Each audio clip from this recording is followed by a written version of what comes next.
السلام علیکم. ہم اردو کی کتاب چمپا کا ایک مضمون دیکھنے جا رہے ہیں جو کہ ایک مزیدار سا مضمون ہے، مزاحیہ ہے اور پطرس بخاری کا لکھا ہوا ہے. تو شروع کرتے ہیں اور پڑھتے جائیں گے. جتنے مشکل الفاظ ہیں آپ کو پتہ ہے کہ آپ کو ان کے معنی لکھنے ہیں اور اس کی جو آڈیو ہے وہ ٹیچر کو سینڈ کرنی ہے. تھوڑا سا انٹروڈکشن پطرس بخاری کا آپ یہاں سے پڑھ ہی لیجئے گا جو یہاں موجود ہے. پاکستان بننے سے پہلے ہی وہ ایک اہم شخصیت بن چکے تھے. بہت پڑھے لکھے، انتہائی اعلیٰ ان کا مزاج ادب کی طرف. اور 1898 میں پیدا ہوئے تھے پشاور میں. گورنمنٹ کالج لاہور سے انہوں نے انگریزی میں ایم اے کیا تھا، لیکن اس کے علاوہ وہ انگلینڈ سے مختلف کورسز کرتے رہے. پاکستان بننے سے پہلے ہی آل انڈیا ریڈیو کے ڈائریکٹر جنرل لگ چکے تھے اور گورنمنٹ کالج لاہور کے پرنسپل بھی تھے. یہ پاکستان بننے سے پہلے جو گورنمنٹ کالج لاہور کا پرنسپل ہوگا تو اس کا مطلب ہے کہ یہ وہ شخص ہوگا جس کے اسٹوڈنٹس جو ہیں ان میں فیض احمد فیض ہوں گے.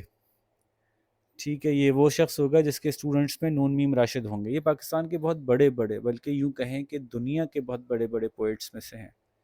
فیض احمد فیض ہیں، نون میم راشد ہیں. تو یہ پطرس کے اسٹوڈنٹس تھے. ظاہر ہے کیونکہ پاکستان میں جب پاکستان بن گیا تھا تو گورنمنٹ کالج لاہور جو ہے وہ ایجوکیشن کا ایک بہت ہی پرائم ادارہ تھا اور یہاں سے بہت بڑے لوگ نکلے. بعد میں جب پڑھنے کے ادارے کم ہوں تو پھر اس ادارے میں سے جو بھی نکلتے ہیں ان میں سے کچھ نہ کچھ ضرور کوئی کامیاب لوگ ہوتے ہیں. خیر، تو یہ گورنمنٹ کالج لاہور پاکستان بننے کے بعد اس کے وہ رہے. لیاقت علی خان سے ان کے بہت اچھے تعلقات تھے، تو لیاقت علی خان کے ساتھ یہ ان کے ساتھ مختلف دوروں پہ بھی گئے. امریکہ کے دورے پہ جب لیاقت علی خان گئے تھے تو وہاں بھی یہ ساتھ تھے. پھر لیاقت علی خان نے ان کو یونائٹڈ نیشنز میں اپنے پاکستان کی طرف سے عہدے پہ رکھوا لیا تھا، جہاں سے کہ ایونچولی وہ اقوام متحدہ کے ڈپٹی انڈر سیکرٹری کے عہدے تک فائز ہوئے.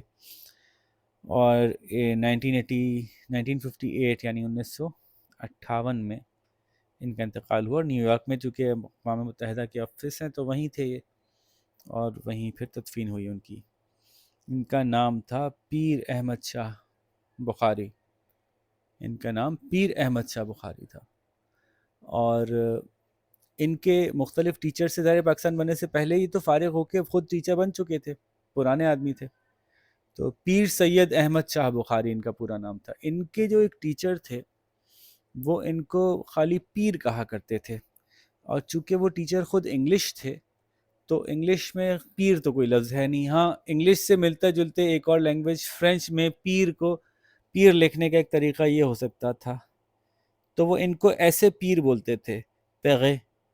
فرینچ میں اس کو پیغے بولتے ہیں، پیغے. تو وہ ذرائع مذاق ایک پیار سے ان کو پیغے بولتے تھے. ان کے لفظ ان کے نام پیر کو انہوں نے پیغے کر دیا تھا. پیغے جو ہے وہ فرینچ ورڈ ہے فار پیٹر. تو اور ان کے ٹیچر کا نام بھی پیٹر تھا انٹرسٹنگلی. تو اسی بنیاد پہ آہستہ آہستہ پطرس نے جب انگلش میں کچھ مضمون لکھنا شروع کیے اور اپنے اخباروں میں لکھنا شروع کیا تو اپنا پین نیم سمجھتے ہیں کہ بہت سے رائٹرز ہیں اپنا نام ایسا رکھ لیتے ہیں جو ان کا اوریجنل نام نہیں ہوتا لیکن وہ اس نام سے مشہور ہونا چاہتے ہیں. انہوں نے اپنا پین نیم رکھا پیٹر. تو یہ پیٹر کے نام سے لکھتے تھے انگلش اخباروں میں، انگلش میگزین یا انگلش مختلف جگہوں پہ. پھر جب انہوں نے اردو میں لکھا تو پیٹر کا فارسی میں ترجمہ، پیٹر کو فارسی میں پطرس کہتے ہیں. تو یوں اتنی لمبی جو کہانی ہے ان کے نام کی کہ یہ پیر سید احمد شاہ بخاری سے پطرس بخاری کیسے ہوئے. بہرحال ان کا جو مزاح ہے وہ بہت مشہور ہے اور معیاری ہے، اور ان کی تحریروں میں شوخی، سلاست اور روانی ہے. شوخی کا مطلب پڑھ کے ایک بشاشت کا احساس ہوتا ہے، ایک کھلا ہوا احساس ہوتا ہے. اور سلاست کا مطلب سلیس سے نکلا ہے، آسان ہے. اور روانی کا مطلب فلو بہت اچھا ہے، کہیں بات ایسا نہیں لگتا کہ اٹک سی گئی، بات بہتی چلی جاتی ہے. عام آدمی بھی اس کو جو تھوڑا بہت تعلیم یافتہ ہے وہ بھی ان کی بات پڑھ کے لطف اندوز ہوتا ہے. اور بہت مشہور ان کے جو مضامین ہیں اس میں مرید پور کا کا پیر یا لاہور کا جغرافیہ مرحوم کی یاد میں کتے وغیرہ ہیں، یہ بھی آپ کی بکس میں کبھی آتے رہے ہوں گے یا آئیں گے آگے آنے والی بکس میں، کیونکہ پطرس کے مضامین اکثر بچوں کی کتابوں میں شامل کیے گئے ہیں۔ شروع کرتے ہیں۔ یہ تو آپ جانتے ہیں کہ بچوں کی کئی قسمیں ہیں، مثلاً بلی کے بچے، فاختہ کے بچے وغیرہ، مگر میری مراد صرف انسان کے بچوں سے ہے، جن کی بظاہر تو کئی قسمیں ہیں، کوئی پیارا بچہ ہے، کوئی ننھا بچہ ہے، کوئی پھول سا بچہ ہے، کوئی چاند سا بچہ ہے، لیکن یہ سب اس وقت تک کی باتیں ہیں۔ دیکھیے یہاں پہ اس ہونا چاہیے، خیال رکھیے گا، یہ سب اس وقت تک کی باتیں ہیں جب تک برخوردار پنگوڑے میں سویا پڑا ہے۔ برخوردار کہتے ہیں بیٹے کو، لڑکے کو، چھوٹا بیٹا، اور پنگوڑا کہتے ہیں وہ جھولا جس میں کہ بچے کو جھلایا جاتا ہے۔ تو بچے پیارے صرف اس وقت تک لگتے ہیں، پھول سے، چاند سے، ننھے منھے پیارے، جب تک کہ وہ پنگوڑے میں سوئے ہوئے ہیں۔ جہاں بیدار ہونے پر بچوں کے پانچوں حواس کام کرنے لگے، بچے نے ان سب خطابات سے بے نیاز ہو کر ایک الارم کلاک کی شکل اختیار کر لی۔ کیا مطلب ہوا کہ ابھی تک تو پیارا سا، پھول سا اور ننھا سا تھا، بیدار مطلب سو کر اٹھنا۔ جیسے ہی وہ سو کر اٹھا تو بچے کے پانچوں حواس، یعنی 5 حواس کون کون سے ہوتے ہیں؟ سننا، سونگھنا، دیکھنا اور چکھنا اور محسوس کرنا، چھو کر، سارے حواس اس کے کام کرنے لگے۔ وہ سن بھی رہا ہے، دیکھ بھی رہا ہے، چکھ بھی رہا ہے، اور ان حواس کی مدد سے اس نے خوب جو ہے نا وہ دھما چوکڑی مچانا شروع کر دی۔ اور چھوٹے بچے کی سب سے بڑی مسئلہ کیا ہوتا ہے؟ وہ روتا ہے، اور ایسا روتا ہے کہ کسی کے چپ کرانے سے چپ ہی نہیں ہوتا،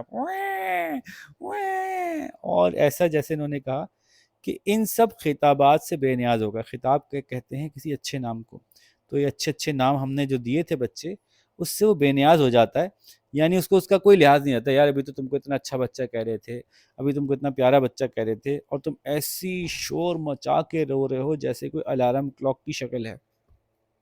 تو بچہ وہ سب بھول جاتا ہے، کیونکہ اس کو تو پتہ ہی نہیں ہے نا لوگ اس کو کیا کہہ رہے ہیں، چھوٹا بچہ ہے، وہ تو سن ہی نہیں رہا۔ تو عذرائے مزاح کہہ رہے ہیں کہ بچہ یہ تمام باتوں کو سائیڈ میں کر کے، اور جب وہ الارم کلاک بنتا ہے تو الارم کلاک سے کون خوش ہوتا ہے؟ سبھی کو تکلیف دیتی ہے نا الارم کلاک۔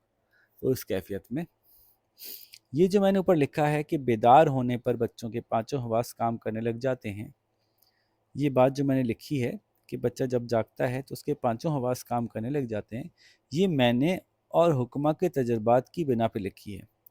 یہ میں نے اور حکمہ کی، اور کا مطلب دوسرے، یہاں پہ دوسرے، اور حکمہ کا مطلب حکیم، یعنی وہ لوگ بھی جو کہ دوا دیتے ہیں، اور زیادہ تر یہاں پہ مراد ہے وہ لوگ جو کہ حکمت والے ہیں، یعنی سمجھدار لوگ۔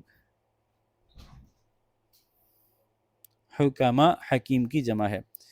تو میں نے دوسرے سمجھدار لوگوں کے تجربات کی بنا پر یہ بات لکھی ہے، ورنہ میں تو اس بات کا قائل نہیں۔ حاشا و کلا، حاشا و کلا، خدا نخواستہ، اللہ نہ کرے، بالکل ایسا نہیں ہے، میرے منہ میں خاک۔ ٹھیک ہے، بات سمجھ آئی؟ تو یہ ویسے تو عربی میں استعمال ہوتا ہے، ہم اس کو اردو میں استعمال کرتے ہیں کہ ہرگز ایسا نہیں ہے، ورنہ حاشا و کلا میں اس بات کا قائل نہیں، ہرگز بالکل ایسا نہیں ہے۔ یہ بات وہم میں بھی نہیں آنی چاہیے کہ میں اس کا قائل ہوں، یعنی میں اس کو مانتا ہوں، یعنی میں اس کو نہیں مانتا کہ اس کے پانچوں حواس کام کرنے لگتے ہیں۔ وہ بالکل حواس جو کام کرتے ہیں جس کے، تو اس کو ہم کہتے ہیں نا کہ سینسیبل ہے، اس کے سینسز کام کر رہے ہیں تو سینسیبل ہے۔ تو بچوں سے مطلب ان کو بہت پرابلم ہے، چھوٹے بچوں سے۔ تو چھوٹے بچوں کے ساتھ پرابلم بہت زیادہ ہوگا، تو کہیں گے مجھے سینسیبل نہیں لگتے چھوٹے بچے، تو کہہ رہے ہیں میں نہیں کہتا کہ اس کے پانچوں حواس کام کرتے ہیں، تو بڑے سمجھدار لوگ کہتے ہوں گے۔ کہتے ہیں بچہ سنتا بھی ہے، دیکھیں نا یہ سینسز میں سے ایک سینس ہے نا سننا۔ تو اب عذرائے مذاق بات کر رہے ہیں، کہتے ہیں بچہ سنتا بھی، اور اپنے ذہن میں آپ ایسا بچہ لائیے گا جو چھوٹا 1.5 سال کا، 1 سال کا، اور وہ روئے چلے جا رہا ہے، چپ ہی نہیں ہو رہا۔ کہتے ہیں بچہ سنتا بھی ہے اور دیکھتا بھی ہے، لیکن مجھے آج تک سوائے اس کی قوت ناطقہ کے اور کسی قوت کا ثبوت نہیں ملا۔ ناطقہ جو قوت ہوتی ہے، بولنے کی قوت کو کہتے ہیں، بولنے کی قوت۔ کہتے ہیں نا کہ اس نے ہمارا ناطقہ بند کر دیا، یعنی ہمیں تو بولنے ہی نہیں دیا، خود اتنا بولتا چلا گیا، اتنا بولتا چلا گیا کہ ہمیں تو بولنے کا موقع ہی نہیں دیا۔ تو میں نے اس کے سننے کی صلاحیت کو کبھی دیکھا نہیں کہ ایسا ہوا ہو، کیونکہ مجھے اس کے بولنے کی صلاحیت کے علاوہ کسی اور قوت کا ثبوت نہیں ملا، کیونکہ اتنا بولتا ہے بچہ، اتنا روتا ہے، اتنا چیختا ہے کہ میں تو سمجھتا ہوں بس یہی کر سکتا ہوگا وہ۔ کئی دفعہ ایسا اتفاق ہوا کہ روتا بچہ میرے حوالے کر دیا گیا ہے کہ ذرا اسے چپ کرانا، ذرا اسے چپ کرانا۔ میں نے جناب اس بچے کے سامنے گانے گائے ہیں، شعر پڑھے ہیں، ناچ ناچے ہیں، تالیاں بجائی ہیں، گھٹنوں کے بل چل کر گھوڑے کی نقلیں اتاری ہیں، بھیڑ بکری کی سی آوازیں نکالی ہیں، سر کے بل کھڑے ہو کر ہوا میں بائسیکل چلانے کے نمونے پیش کیے ہیں۔ لیکن کیا مجال جو اس بچے کی یکسوئی میں ذرا بھی فرق آیا ہو۔ یکسوئی مطلب ایک طرف توجہ ہونا، اور کس طرف توجہ تھی اس کی؟ صرف اور صرف رونے کی طرف۔ یکسوئی، ایک طرف توجہ ہونا۔ تو ہم نے سب کچھ کیا، ساری باتیں جو کی روتے بچے کو چپ کرانے کے لیے، لیکن کیا مجال کہ اس کی اس توجہ میں کوئی فرق آیا ہو کہ وہ جو رو رہا تھا۔ یا کہاں گیا بھائی، جس سر پر اس نے شروع کیا تھا اس سے ذرا بھی نیچے اتر رہا ہو۔ اچھا، اب سر کا مفہوم یہ ہے کہ اونچا سر ہوتا ہے یا نیچا سر ہوتا ہے؟ نیچا سر ہوتا ہے یا اونچا سر ہوتا ہے یا ٹھیک ہے۔ تو جہاں اچھا اونچی سر کی آواز زیادہ بری لگتی ہے چیختی ہوئی، اگر چیخ رہی ہو تو اب وہ جس چیخ کے ساتھ اس نے شروع کیا تھا اس سے ذرا بھی نیچے اترا ہو، ایسا بھی نہیں ہوگا۔ ہم نے سب کر کے دیکھ لیا۔ خدا جانے ایسا بچہ دیکھتا ہے اور سنتا ہے تو کس وقت؟ جب وہ روئے ہی چلے جا رہا ہے تو وہ نہ دیکھ رہا ہے نہ سن رہا ہے، ہم تو سب کچھ کر کے دیکھ لیا، وہ تو چپ نہیں ہو رہا۔ بچے کی زندگی کا شاید ہی کوئی لمحہ ایسا گزرتا ہو جب اس کے لیے کسی نہ کسی قسم کا شور ضروری نہ ہو۔ مطلب شور کے علاوہ بچے کا معاملے میں اور کچھ نہیں۔ اکثر اوقات تو وہ خود بھی سامعہ نوازی کرتے رہتے ہیں، ورنہ یہ فرض ان کے لواحقین پر عائد ہوتا ہے۔ اب یہ جو لفظ ہے نا سامعہ نوازی، سامعہ نکلا ہے سماعت سے، سماعت مطلب سننے کی صلاحیت، نوازی مطلب کوئی ایسا کام جس سے کہ اس کو اچھا لگے، میری سماعت کو نوازنا، یعنی اچھی آواز میں کوئی گانا سنائے، کوئی غزل سنائے، کوئی نعت سنے، کوئی خوش آواز کانوں میں پڑے تو آپ کے کانوں کو اچھا محسوس ہوتا ہے۔ تو فرما رہے ہیں کہ ان بچوں کے لیے کوئی نہ کوئی شور ضروری ہوتا ہے۔ اکثر تو وہ خود بھی سامعہ نوازی کرتے رہتے ہیں، خود ہی شور کریٹ کر رہے ہوتے ہیں، خود ہی کانوں کو ہمارے کچھ نہ کچھ سناتے رہتے ہیں، ورنہ یہ شور کرنے کا فرض ان کے لواحقین پہ آتا ہے۔ لواحقین کہتے ہیں رشتہ دار، ماں باپ، بہن بھائی۔ ان کو سلانا ہو تو لوری دیجیے، اچھا ان بھی ہو سکتا ہے، ویسے یہاں پہ دونوں چلیں گے۔ ان کو سلانا ہو تو لوری دیجیے۔ لوری سمجھتے ہیں نا، سوتے وقت جو اماں بعض اوقات بچوں کو کوئی چھوٹا سا گانا سناتی ہیں اچھا سا، جیسے ہمارے یہاں کہتی ہیں نا اللہ اللہ اللہ، ایسے سناتی رہتی ہیں اماں بہت سے بچوں کو۔ تو ہنسانا ہو تو محمل سے فقرے، بے معنی سے بے معنی منہ بنا کر بلند سے بلند آواز میں ان کے سامنے دہرائیے۔ محمل فقرے، محمل وہ فقرے ہوتے ہیں جن کا کوئی مطلب نہیں ہوتا، جیسے کہ ہم کہہ رہے ہیں نا کھانا کھا لو، کھانے کے ساتھ کہیں گے وانا کھا لو، کھانا وانا، کھانا وانا کھا لو، تو محمل ہے وانا، اس کا کوئی مطلب نہیں ہے، بس ایسے ہی ہم لگا دیتے ہیں۔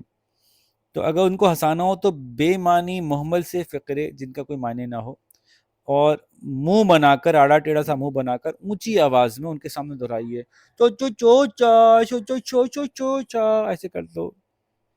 اور کچھ نہ ہو تو شغل بیکاری کے طور پر، یعنی شغل کہتے ہیں کوئی آپ کا مشغلہ، کوئی کام جو آپ کر رہے ہو، تو بیکار کا مشغلے کے طور پر ان کے ہاتھ میں ایک جھنجھنا دے دیجئے۔ جھنجھنا سمجھتے ہیں نا، جو بچوں کا ہوتا ہے، اس میں چھوٹا سا ہاتھ میں لیتے ہیں، چھن چھن چھن آواز آتی ہے اس میں سے۔ یہ جھنجھنا بھی کمبخت کسی بیکار کی ایسی ایجاد ہے کہ کیا عرض کروں، کیونکہ پطرس کو شور سے بہت مسئلہ تھا، تو اب جھنجھنا بھی شور کرتا رہتا ہے، چھن چھن چھن چھن، بچے کے ہاتھ میں دے دیا، وہ شور کیے جا رہا ہے۔ یعنی ذرا سا آپ ہلا دیجئے، لڑھکتا چلا جاتا ہے۔ اچھا جھنجھنا جو ہے وہ گول ہوتا ہے ایسے، یہاں پہ اس کی ایک ڈنڈی سی ہوتی ہے، تو اس کو ادھر سے دھکا پڑے گا تو ادھر ادھر ادھر ادھر ادھر گول گول گھومتا جائے گا، تو وہ شور کرتا چلا جائے گا مسلسل۔ اور جب تک دم میں دم ہے، دم میں دم ہونا مطلب زندہ ہونا، جب تک زندگی ہے اس کی، یعنی جب تک اس میں جان ہے، اس میں سے ایک ایسی بے سری اور کرخت آواز متواتر نکلتی رہتی ہے، متواتر یعنی مسلسل، کرخت یعنی سخت، سخت بے سری مطلب جو کانوں کو نہ بھائے، ایسی آواز مسلسل نکلتی رہتی ہے کہ دنیا میں شاید اس کی مثال محال ہے، محال یعنی مشکل ہے۔ اور جو آپ نے مامتا یا باپتا کہ جوش میں آ کر برخوردار کو ایک عدد وہ ربڑ کی گڑیا منگوا دی جس میں سے ایک بہت ہی تیز سی سیٹی لگی ہوتی ہے، جس میں ایک بہت ہی تیز آواز کی سیٹی لگی ہوتی ہے، تو بس پہ خدا حافظ۔ وہ ہوتی ہے نا ربڑ کی گڑیا، ایسی کر کے اس میں سے آواز آتی ہے دباتے ہیں تو اگر وہ پکڑا دی بچے کو تو بس پھر تو۔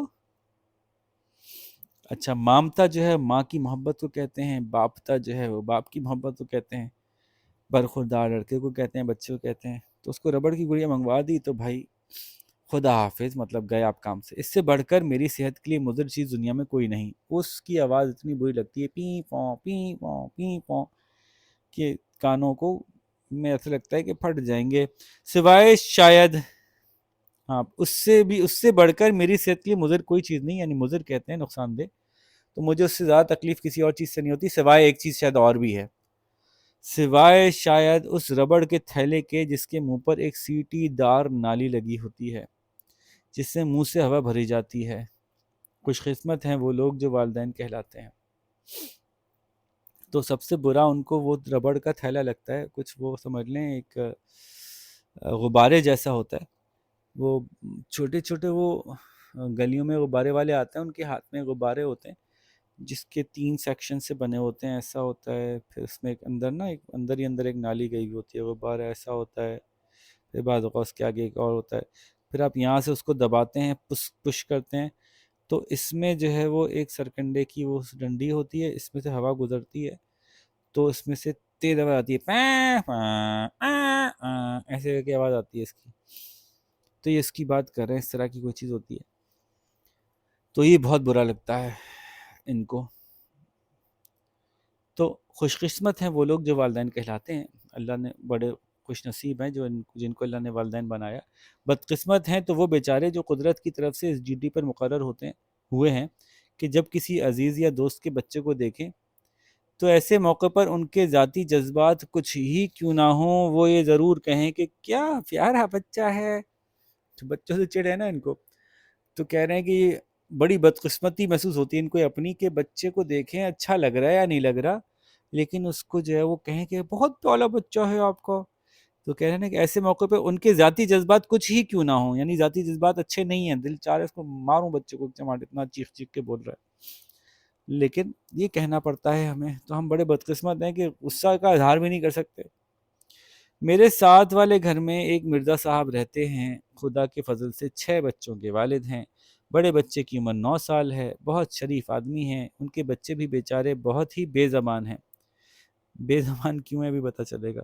جب ان میں سے ایک روتا ہے تو باقی کے سب چپ کے بیٹھے سنتے رہتے ہیں۔ چپ کے بیٹھنا مطلب خاموشی سے بیٹھنا۔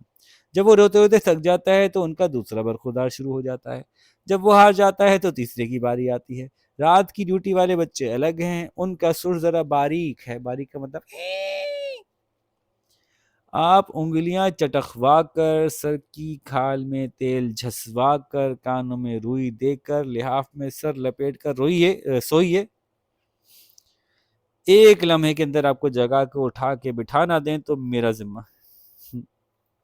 اچھا، رات کو سونے سے پہلے بہت سے لوگ اپنے خادموں سے اس زمانے میں انگلیاں چٹکواتے تھے، جوڑ چٹکواتے تھے، پاؤں کی انگلیاں چٹکوائیں، ہاتھوں کی انگلیاں چٹکوائیں۔ سر میں تیل اچھے سے مالش کرنے کو کہتے ہیں، سر کی کھال میں تیل جھسوانا، یہ سر میں اچھی طرح سے مالش کرنے کو کہتے ہیں۔ پھر تیل کے ساتھ کانوں میں بھی ہلکی سی روئی دینا۔ اچھا، اب یہ پرانے زمانے کے ٹوٹکے ہوتے تھے، اب تو ہم لوگ یہ کرتے ہی نہیں ہیں، اور اب آپ کو اندازہ بھی نہیں ہے کہ اس کی کیا حیثیت ہے۔ تو آپ کو پتہ ہے کہ جب ٹھنڈ کا زمانہ ہو، اور آپ اس زمانے میں ہیٹر تو ہوتے نہیں تھے، تو ٹھنڈ کے زمانے میں کانوں کے ذریعے سے جب ہوا اندر جاتی ہے تو وہ کافی تکلیف دہ ہوتی ہے بہت سے لوگوں کے لیے، اور ان کو کافی سائنس کا مسئلہ ہو جاتا ہے۔ تو اگر کان میں روئی لگا لیں تو یہ بڑا آسان حل ہوتا ہے کہ کان میں ہوا جائے گی ہی نہیں، اور آپ کو کافی حد تک سائنس سے نجات ملے گی۔ اور ہلکی سی اس میں آئل بھی ڈبو کے روئی لگائی جاتی تھی۔ تو بہرحال یہ پرانے زمانے کے بڑے اچھے اچھے ٹوٹکے تھے جو اب لوگ بھول گئے۔ اور پھر لحاف میں سر لپیٹ کا، مطلب سردیوں کا وقت ہے، دیکھیں نا، تبھی تو وہ کان میں روئی لگائی انہوں نے۔ لحاف میں سر لپیٹ کے سوئے تو ایک لمحے کے اندر ان کا شور جو آپ کو اٹھا دے گا۔ انہی مرزا صاحب کے گھر پر گھر پہ جب میں جاتا ہوں تو ایک بچے کو بلا کر پیار کرتا ہوں۔ مجبوری ہے نا، رشتہ دار جان پہچان ہے تو ان کے بچوں کو پیار کرنا پڑے گا۔ اب آپ ہی بتائیے کہ میں کیا کروں۔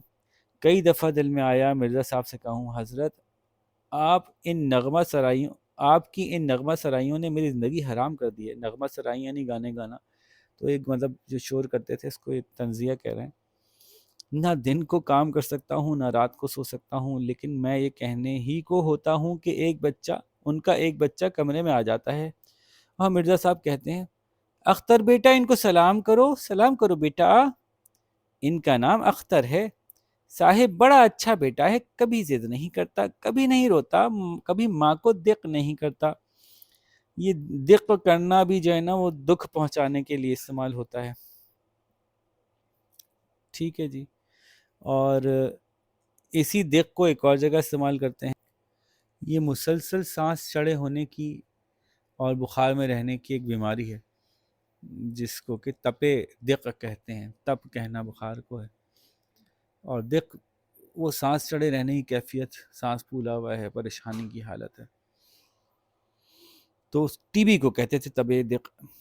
تو ماں کو دق نہیں کرتا، ماں کو پریشان، ناراض، تھکاتا نہیں ہے۔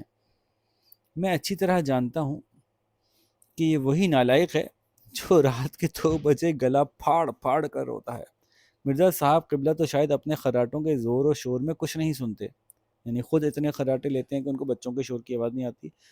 بدبختی ہماری ہوتی ہے، بدقسمتی ہماری ہوتی ہے، لیکن کہتا یہی ہوں کہ یاں بیٹا، اور اپنے گھٹنے پہ بیٹھا کے اس کا منہ بھی چومتا ہوں، کتنا اچھا بچہ ہے، شاباش۔